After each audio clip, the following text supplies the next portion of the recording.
اگر کسی شخص داڑھی والے نے جس نے داڑھی رکھی ہے، فار ایگزامپل میں نے داڑھی رکھی ہے، میں نے کوئی جھوٹ بول دیا تو وہ کہتے ہیں جی ابے داڑھی والے رکھی ہے یار، داڑھی والا ہوگا جھوٹ بول رہے ہیں، جھوٹ ہے، بے شک داڑھی والا ہے، چاہے یہ بندہ ہے، اگر اس نے داڑھی نہیں رکھی تو اس نے جھوٹ بولا۔ جوشی بھائی کے بڑی مثالیں دے رہے ہو آپ کافی دیر سے۔ اگر انہوں نے جھوٹ بول دیا کیا اس کو ثواب ملے گا؟ جھوٹ تو جھوٹ ہے، چاہے داڑھی والا ہے یا داڑھی کے بغیر ہے۔ 5 نمازیں کیا صرف داڑھی والے پہ فرض ہے؟ میں اس کا اصل بتاتا ہوں، یہ بات تو درست ہے کہ داڑھی والا ہو یا بغیر داڑھی والا ہو، جھوٹ بولا دونوں نے غلط کیا۔ تو ہر چیز میں مینشن داڑھی والے۔ عرض کرتا ہوں، غیبت کی دونوں نے حرام کیا، گانے سنے دونوں نے حرام کیا، میوزک سنا دونوں نے حرام کیا، یہ بات تو درست ہے، دونوں نے حرام کیا۔ اب مسئلہ میں بھی تو داڑھی والا نا، داڑھی والا ٹارگیٹ پہ کیوں ہے؟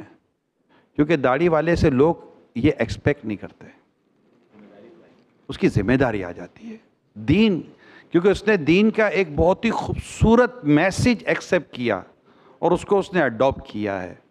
مثال کے طور پر لڑکا کوئی کام کرتا ہے، آپ کا بیٹا کوئی کام کرے گا اور آپ بھی وہ کام کرو تو لوگ آپ کے بیٹے کو اتنا برا نہیں بولیں جتنا آپ کو بولا بھیا تم باپوں کو یہ کام کر رہے ہو یار، چلو وہ تو تمہارا بیٹا تھا، تو آپ بولا تو بیٹا صحیح کر رہا، بیٹا کرے تو صحیح، میں کروں تو غلط۔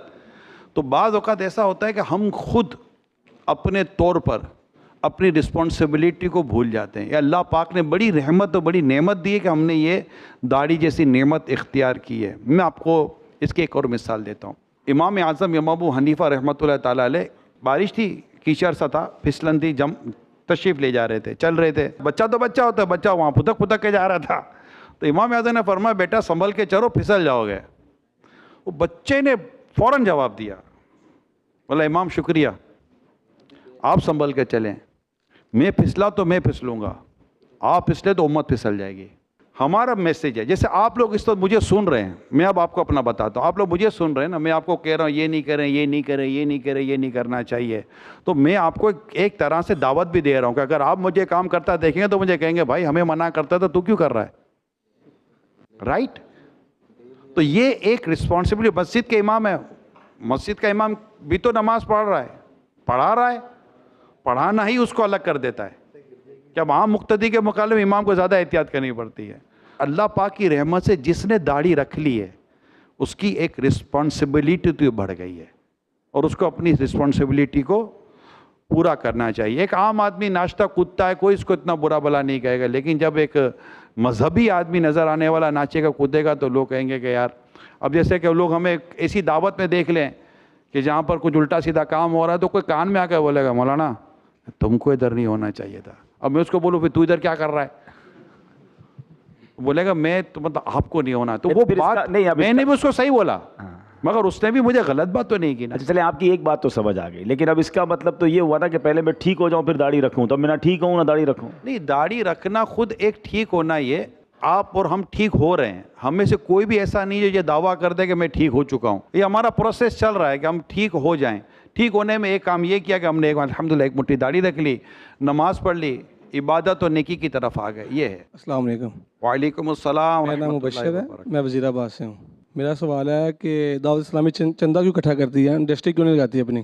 ہم نے مبلغ پیدا کرنے کی انڈسٹری لگائی ہوئی ہے، اس کے لیے ڈونیشن چاہیے ہوتا ہے۔ یہ فیکٹری لگی ہوئی ہے ہماری، حافظ بنانے کی فیکٹری ہے، عالم بنانے کی فیکٹری ہے، مبلغ بنانے کی فیکٹری ہے۔ اب یہ پوری پروڈکشن نکالنے کے لیے جو انویسٹمنٹ چاہیے وہ ہم چندے کے ذریعے لے لیتے ہیں۔ دین کا کام 1400 سال سے زیادہ عرصہ گزر گیا، دین کا کام چندے سے ہوا ہے، یہ موٹی بات ذہن میں بٹھا لیں۔ غزوات کے موقع پر نبی پاک صلی اللہ علیہ وسلم نے صحابہ کو کیا فرمایا؟ اللہ کی راہ میں دو، اللہ کی راہ میں خرچ کرو۔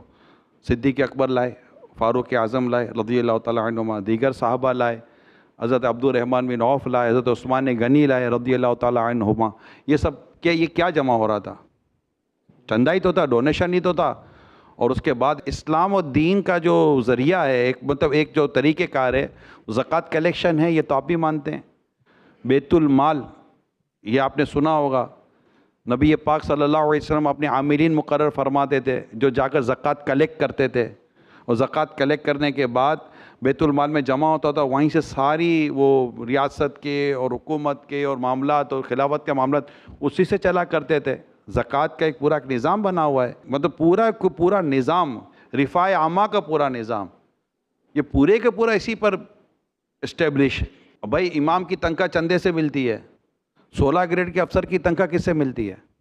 ٹیکس سے ملتی ہے. کون سا کوئی کما کے دے رہا ہے اس کو بتائیے؟ لیکن وہ جینٹل مین ہے, امام صاحب زکوٰۃ کی تنخواہ لیتا ہے. زکوٰۃ کی تنخواہ امام صاحب کیوں لے گئے؟ وہ ٹیکس کی تنخواہ لے ہوئے تو کچھ بھی نہیں. کوئی ایک بتائیں گریڈ کا افسر جس کو کوئی تنخواہ ٹیکس سے نہ ملتی ہو. اسلام کا نظام زکوٰۃ کا ہے کہ وہ زکوٰۃ کلیکٹ کرتی ہے.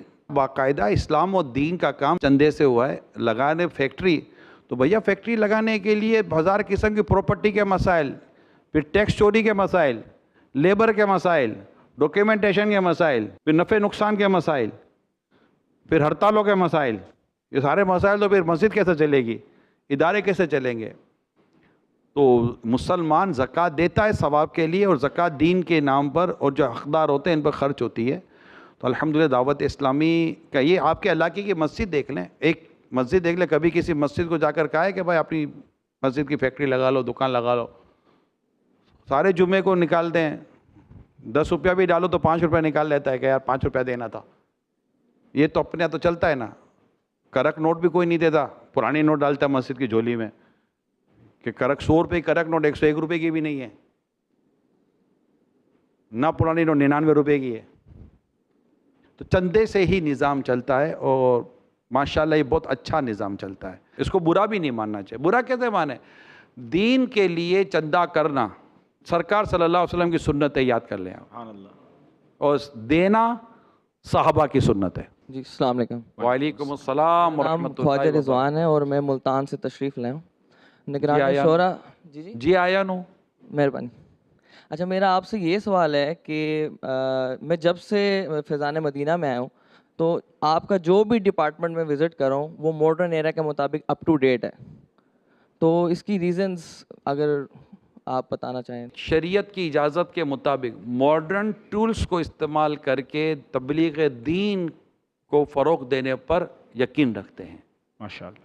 جو بھی ماڈرن ٹولز ہیں, کیونکہ جب دنیا ماڈرن ٹولز کو یوز کر کے اپنی پوری انڈسٹری چلا رہی ہوتی ہے تو ہم ماڈرن ٹولز کے ذریعے دین کا کام کیوں نہ کریں, اور بہت ریپیڈلی پہنچے گا. ہم آپ سے بھی یہی درخواست کریں گے. جس ماڈرن ٹولز کی نسبت میں بات کر رہا ہوں آپ بھی اسی ماڈرن ٹولز کو یوز کر رہے ہیں, سوشل پلیٹ فارم کو یوز کر رہے ہیں, تو آپ بھی ہمارا اس معاملے میں ساتھ دیں. بیسیکلی دعوت اسلامی کے ذریعے آپ دین کا پیغام پہنچا رہے ہیں. ہم آپ کو قرآن اور حدیث اور اس طرح کی باتیں پہنچاتے ہیں کہ یار یہ آپ لوگوں تک پہنچائیں. تحریک ایک پلیٹ فارم کی طرح کام کر رہی ہوتی ہے. بیسیکلی تم دین کی بات پہنچائیں گے. تو یہ ماڈرن ٹولز ہیں جن کو ہم یوٹیلائز کر رہے ہیں. سوشل پلیٹ فارمز ہیں, آئی ٹی ہے, مدنی چینل ہے, اور بھی بہت ساری چیزیں ہیں. اللہ کا شکر ہے, اور ہمیں اس کے ذریعے کافی فوائد حاصل ہوئے ہیں. تاہم یہ ضرور ہے کہ ہم ان تمام تر چیزوں کے ساتھ ایک ہم نے شرعی ایڈوائزری بورڈ رکھے ہوئے ہیں کہ ان کو استعمال کرتے وقت کوئی کام ایسا نہ ہو جائے کہ جو خلاف شرع ہو. جب کام کرنا ہے اللہ کو راضی کرنے کے لیے تو پھر اسے گناہ کا کیا دخل ہونا چاہیے. اچھا میرا عبدالحبیب بھائی سے ایک سوال یہ ہے کہ میں بھی ایک بزنس مین ہوں, اور آپ یہ بتائیں کہ مطلب مذہبی ہونے کے باوجود بزنس پہ تو کوئی افیکٹ نہیں پڑتا آپ کا؟ میں تو یہ سمجھتا ہوں کہ بزنس مین بہت اچھے طریقے سے دین کا کام کر سکتا ہے, کیونکہ اللہ پاک نے اس کو ایک ایکسٹرا مائنڈ دیا ہوتا ہے. وہ اپنے گاہک کو جب انسپائر کر سکتا ہے, اپنا سودا بیچ سکتا ہے, تو کسی کو نمازی بھی بنا سکتا ہے. ہم اگر سیرت اٹھائیں اور صحابہ کرام کی, تو نبی پاک کے بعد اگر ہم پیارے آقا کے صحابہ کو دیکھتے ہیں تو حضرت Usman Ghani one of the biggest business man تھے. حضرت عبد الرحمن بن عوف کا بہت بڑا کاروبار تھا, اور آگے چلے تو امام اعظم ابو حنیفہ بہت بڑے بزنس مین تھے. تو بگ بزنس مین ہوتے ہوئے دین کا بہت بڑا کام کیا. اچھا پھر ہم بزنس مین جو ہوتے ہیں اس میں ایک اور فائدہ یہ ہوتا ہے کہ ہم لوگوں کو پے کر رہے ہوتے ہیں, ہم سیلری نہیں پرسنٹ نہیں ہوتے. تو جب اللہ نے دیا ہوتا ہے نا تو وہ ٹینشن بہت ساری ہم سے ریلیز ہو چکی ہوتی ہیں. تو ہم اس ٹینشن میں جب نہیں ہے تو پھر ہمیں تو زیادہ آسانی سے دین کا کام کرنا چاہیے. اور تیسری بات میں یہ سمجھتا ہوں, آج ایک بزنس مین اتفاق اسلام بھائی مجھ سے ملنے آئے کہ ان کے ماشاءاللہ پیٹرول پمپس تھے. تو مجھے کہتے ہیں کہ میرے پاس پیٹرول پمپس ہیں لیکن میں چاہتا ہوں میں دین کا کام کروں, ٹائم نہیں نکلتا. تو میں نے ان کو ایک فارمولہ بتایا, شاید آپ کو کام آ جائے, آپ کے توسل سے اور ویورز کو کام آ جائے. میں نے بہت پہلے ایک ڈیسائیڈ کیا تھا کہ میں خود بزنس کروں تو شاید میں 100 روپے کماؤں گا, اور میں اپنے کچھ فرنٹ مین کھڑے کر لوں, میرے مینیجرز یا میرے جو بھی امپلائیز ہیں ان پر بھروسہ کروں اور ان کو کام سکھا دوں اور صرف سپروائز کروں, تو شاید 70 روپے وہ کمائیں گے. 30 روپے ہمیں لگتا ہے, باقی تو جو ریسیو میں وہ ملنا ہے. ہمیں لگتا ہے کہ یار میں زیادہ ایفرٹ کروں, کاروبار پہ ٹائم دوں. تو میں نے کیا ڈیسائیڈ کیا کہ یار میں اچھے لوگ کھڑے کر کے 30 روپے کم بھی کما لوں لیکن اس 30 روپے میں مجھے اپنی زندگی میرے ہاتھ میں مل گئی. اب میں نہ کروں کام پہ نہ جاؤں تو میں دین کا کام کر لوں, میں انجوائے کروں لائف کو. کچھ لوگ ساری زندگی صرف پیسہ کماتے ہیں, اپنا ہی پیسہ خرچ کرنے کا ان کے پاس ٹائم نہیں ہوتا. تو یہ تو بے وقوفی ہے کہ صرف کاروبار کے لیے لائف گزاری. کاروبار ایسا کرنا چاہیے جس میں آپ کی پریزنس کم ہو, اپنی پریزنس کو پیچھے لے آئیں اور اس پریزنس کو جو آپ کے ہاتھ میں آ گئی ہے اس کو دین کے لیے استعمال کریں, حرمین طیبین جائیں, حج عمرے کریں, دنیا دیکھیں. تو یہ جب ہو سکے گا کہ جب آپ اپنے اچھے فرنٹ مین کھڑے کریں گے اور اللہ پر توکل کریں گے. عثمان محمود میرا نام ہے, ملتان سے آیا ہوں, اور جو میرا پروفیشن ہے میں سوشل میڈیا کنسلٹنٹ ہوں. کراچی میں فرسٹ ٹائم آیا ہوں, پہلی دفعہ ہی میں فیضان مدینہ میں آیا ہوں. کراچی بھی پہلی بار آئے؟ فرسٹ ٹائم آیا ہوں. اوہ, ہاں جی. فیضان مدینہ بھی پہلی بار آئے؟ ہاں جی. کیا بات ہے. اچھا, اور جو میرا کوشچن ہے وہ ہے مائنڈ سیٹ کے اوپر نا, کہ بہت سارے ایسے لوگ ہیں جو کہ بہت زیادہ خوش بھی رہتے ہیں اور اس کے بعد کچھ ایسے سٹیپس آتے ہیں اور ادھر سے یا ادھر کی جو لوگ ان کو باتیں کرتے ہیں کہ تیرنوں نظر لگ گئی ہے یا تیرے تے جادو ہو گیا ہے. مطلب یہ دو چیزیں ہیں, نظر بد اور جادو. تو جب وہ ٹھیک ہوتے ہیں تو کوئی چیز فیل نہیں ہوتی, اور جب ڈاؤن فال آتا ہے تو ادھر سے ادھر جو لوگ ان کا جو مائنڈ چینج کرتے ہیں تو وہ ڈسٹرب ہو جاتا ہے. تو بات میں اگین اسی پہ لاؤں کہ جو مائنڈ سیٹ ہے تو اس میں ہمیں کیا رہنمائی ملنی چاہیے؟ نظر بد حق ہے, جادو بھی حق ہے. نظر بھی لگتی ہے اور جادو بھی ہوتا ہے, لیکن ہر چیز نہ نظر بد ہے نہ ہر چیز میں جادو ہے.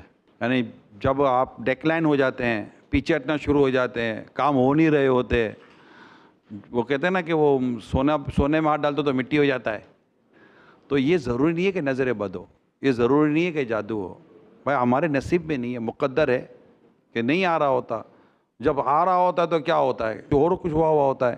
تو اصل میں کچھ چیزیں مقدر کی ہوتی ہیں, نصیب کی ہوتی ہیں. روزگار یا روزی یا جو بھی چیز ہے وہ ہمارے نصیب میں نہیں ہوتا.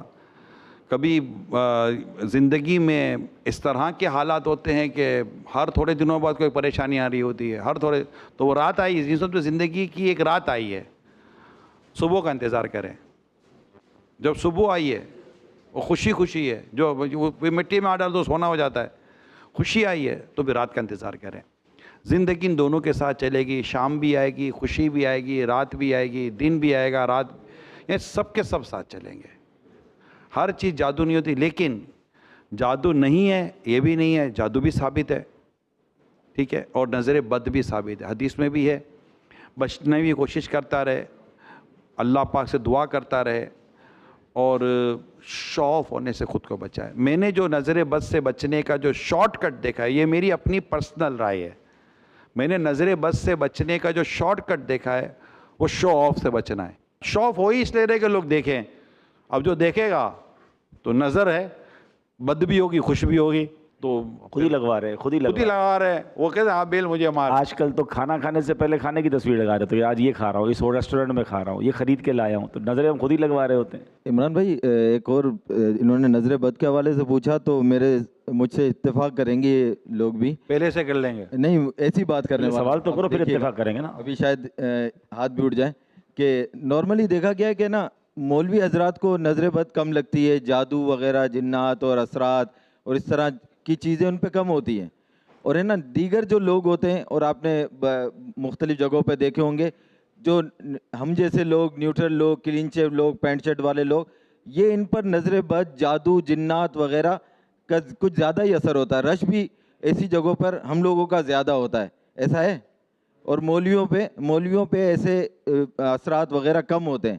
تو اس کی بھی وجہ اگر بتا دیں تو. نہیں, اگر یہ حقیقت بھی ہے تو آپ کو مولوی ہونے کی دعوت ہے, کوئی منع نہیں کر رہا. آپ بھی بن جائیں, آپ پہ بھی نظر کم لگے گی. مجھے کسی نے کہا تو جب سے دعوت اسلامی میں تیرے پہ پیسہ بہت آ رہا تھا, میں تجھے کس نے منع کیا, آ جا. ایک چٹکلا ہوا تھا, آپ بھی آ جاؤ کہ دعوت اسلامی کا گیٹ تو کھلا ہوا ہے.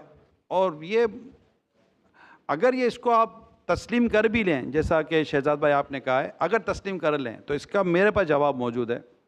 کیونکہ جب ایک شخص مذہبی ہو جاتا ہے نا, دین کو سمجھتا ہے, تو اس کو ماشاء اللہ کہنا آتا ہے, اس کو بارک اللہ کہنا آتا ہے. وہ گھر سے نکلتا ہے تو دعا کر کے نکلتا ہے, بسم اللہ توکلت علی اللہ ولا حول ولا قوت الا باللہ العلی العظیم, وہ دعا پڑھ کر نکلتا ہے. تو وہ اللہ پاک اس کے لیے بہت سارے راستے آسان کر دیتا ہے. وہ آیت الکرسی پڑھ لیتا ہے, اس کی حفاظت کی جاتی ہے. وہ شجرے کے اوراد پڑھتا ہے, وہ حصار پڑھتا ہے, وہ بہت ساری ایسی چیزیں پڑھتا ہے جس کو حدیثوں میں لکھا ہوا ہے کہ اس سے حفاظت ہوتی ہے، یہ پڑھ کے نکلو تمہاری حفاظت ہوگی، یہ کرو تمہارا مال محفوظ رہے گا. جیسے یا جلیل ہو 10 بار پڑھ کر اپنے سامان پر دم کر دو، آپ بھی پڑھ کے دم کر دے تو سامان آپ کو چوری ہونے سے بچے گا. تو بولے مولوی کے موبائل کم چوری ہوتا ہے، چونکہ اس کو آ رہا ہے تو وہ کر رہا ہے، جس کو نہیں آ رہا تو وہ نہیں کر رہا. تو آ جائیں اسی لائن میں، بہترین لائن ہے. اور رہی بات یہ کہ اس کو نظر نہیں لگتی ہوگی، ایسا نہیں ہے، نظر لگتی ہوگی اور نظر حق ہے، لگ جاتی ہے. اس کو جادو نہیں ہو سکتا یہ بھی نہیں کہہ سکتے. خود نبی پاک صلی اللہ تعالیٰ علیہ وسلم پر جادو ہو گیا. اب آپ سے بڑھ کر کون بزرگ ہوگا؟ سرکار صلی اللہ علیہ وسلم سے بڑھ کر تو کوئی بزرگ نہیں ہے نا. جس کو بزرگی ملی وہ نبی پاک کے صدقے میں ملی ہے صلی اللہ علیہ وسلم. جو نبی پاک صلی اللہ علیہ وسلم پر بھی تو جادو کیا گیا، سورہ فلق سورہ ناس نازل ہوئی. تو یہ سارے تو احکام موجود ہیں، ساری چیزیں موجود ہیں. میں لاہور سے تشریف لے کر آیا ہوں. پہلے تو میں آپ دونوں سے یہ عرض کروں گا کہ آپ اللہ والے ہیں، تو ہم سب کے لیے ایک دفعہ دعا کر دیں کہ میں تو بہت سی امیدیں لے کے آیا ہوں، کیونکہ میں یہاں پہ بہت کچھ دیکھتا ہوں. تو آپ باقی بھی لوگوں کے دلوں میں بہت سی ایسی امیدیں ہوں گی، تو آپ دعا فرما دیں پہلے تو. تو اللہ ہمیں نیک بنائے، یہ اب بھی آمین کہہ رہے ہیں. اور اللہ مجھے اور ہم سب کو نیک بنائے. آمین. دوسرا ایک اللہ آپ کا میرا ایمان سلامت رکھے، آمین. اور ہم دنیا سے جائیں تو اللہ ہم سے راضی ہو. آمین. بس اللہ راضی ہو، اس کے پیارے رسول ہم سے راضی ہو، ناراض نہ ہو.